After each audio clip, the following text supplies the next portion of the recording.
pelan-pelan ya, kita satu jalan satu. Bantuan. Terus kita. Ya, tidak usah. Maju. Bantu dulu anggota di belakang, bantu. Perjalanan tahan tidak ya? Tidak. Kira drone tahan. Coba telepon dulu sama teman DPW-nya.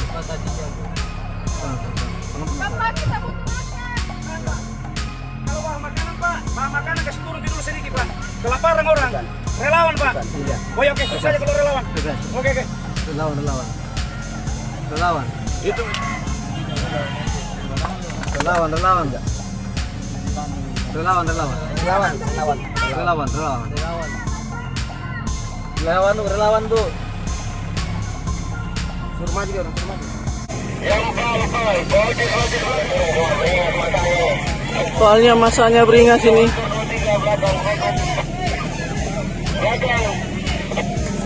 Ini sudah beringas sekali nih.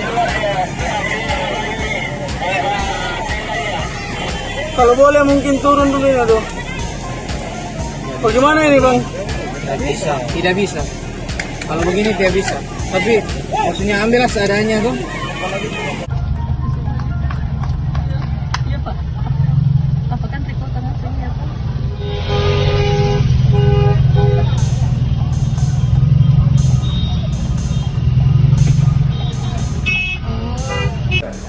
Siasat Bu ya. Wali.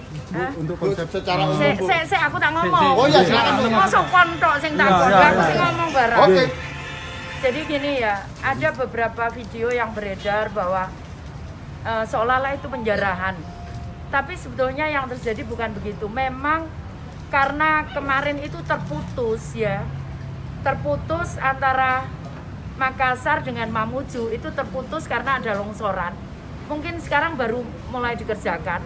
Sehingga bahan kebutuhan pangan kita itu harus muter kurang lebih 6 jam. Jadi baru pagi tadi nyampe karena mestinya 9 jam tapi baru karena ditambah muter 6 jam jadi baru tadi pagi nyampe. Kemudian kita baru bisa membagi. Jadi mungkin mereka juga memang kelaparan kondisinya. Jadi sekali lagi bukan penjarahan. Karena kita harus membaca situasi karena tidak ada pasar yang buka. Tidak ada toko yang buka karena semua takut sehingga semua mengungsi. Nah, semua bahkan bahan makanan yang kita bawa itu ada dari Palu, dari Makassar. Sekali lagi itu bukan penjarahan. Tepatnya di mana itu Bu? Kalau nggak salah di Majene ya, aku juga nggak tahu. Tadi sempat lihat video supaya jangan sampai kemudian terkesan bahwa itu seolah apa yang salah mungkin tidak. Jadi yang terjadi seperti itu. Karena ada putus Makassar ke Mamuju. Bu, setelah Artinya- melihat video itu Ibu menelpon siapa untuk melakukan Nah, itu cross-check? kan kita makanan kita. Oh, Jadi makanan kita kan memang tadi saya suruh Bantuan. minta karena warga itu tersebar kan mereka ngungsi di tempat yang tinggi karena itu mereka ada di sepanjang jalan gitu.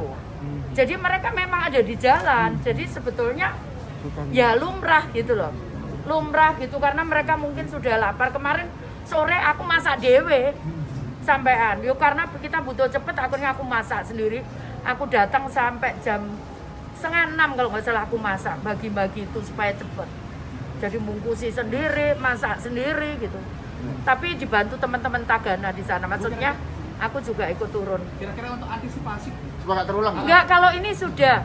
Tapi nanti ke depan balai-balai kita punya 41 balai, nanti juga ditambah diklatnya kita ada 6 kalau nggak salah. Itu akan kita jadikan semacam tempat untuk ya gudang kita. Jadi sekarang ini kan ada di balai tertentu. Sehingga kesulitan mobilisasinya saat kemudian ada masalah transport. Jadi dari Palu biasanya 7 jam. Ini kemarin nambah 4 jam. Jadi sehingga baru nyampe pagi tadi. Wes, Bu, kowe takon apa untuk saya? tempat yang terisolasi sendiri, apakah nanti ada bantuan alat untuk dibawa ke tempat yang lebih aman atau seperti apa? Enggak, sekarang mereka memang udah mengungsi rata-rata. Ini kemarin nambah 4 jam. Jadi sehingga baru nyampe pagi tadi. Wes, Bu, kowe takon apa untuk saya? tempat yang terisolasi sendiri, apakah nanti ada bantuan alat untuk dibawa ke tempat yang lebih aman atau seperti apa? Seperti apa? Enggak, sekarang mereka memang udah mengungsi rata-rata. Mereka tempat yang mengungsi di disediakan? tempat yang tinggi. Jadi kita masang tenda di tempat-tempat yang tinggi. Kemarin kalau di Mamuju tuh ada di sekitar stadion. Kemudian ada di sekitar kantor gubernur. Kemudian ada di sekarang ada di akses ke jalan bukan jalan tol, jalan utamanya ke jalan Mamuju. Bu, untuk bencana lain Bu, yang di Kalimantan Selatan banjir itu seperti apa Bu penanganan langkah? Ya, kita sekarang lagi nyiapkan, balai kita sudah menjadi posko untuk untuk dapur umum. Nah, aku belum dapat laporannya detail, tapi kita sudah ngirim bantuan ke sana untuk makanan. Ya, tidak sesulit tidak sesulit Mamuju yang Kalimantan itu, karena kan adan menggenam, tapi bahwa karena kalau Mamuju tuh ada medan terputus kayaknya seperti itu. Secara psikologis mereka juga berat gitu. Kalau di lokasi banjir ini kan ada beberapa tempat atau titik-titik yang banjir. Lokalisirnya seperti apa Bu untuk istilahnya pengungsian mereka Bu? Enggak, ya mereka tahu kemana, biasanya mereka mengerti bagaimana harus mengungsi. Jadi kayak aku juga kaget kan, aku baru sekali ini lihat gitu kan.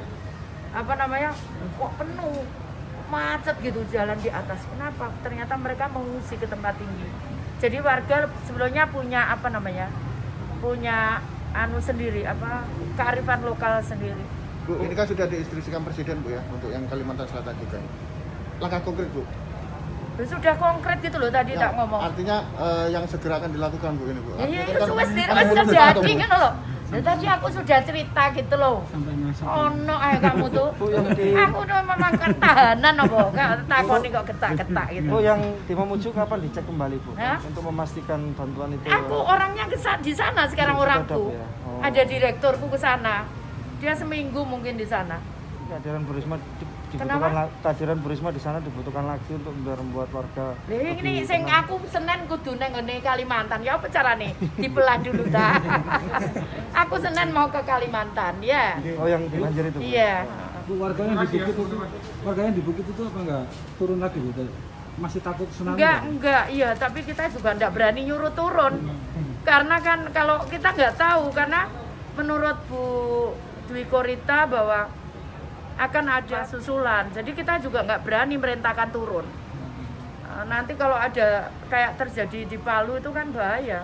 Jadi ya sudah biar di atas malah tadi aku nyarankan sudah biar di atas. Cuman kalau di atas kan mereka harus kita berikan tadi makanan dan sebagainya, karena mereka tidak tinggal di rumahnya sendiri. Itu ya. Yes.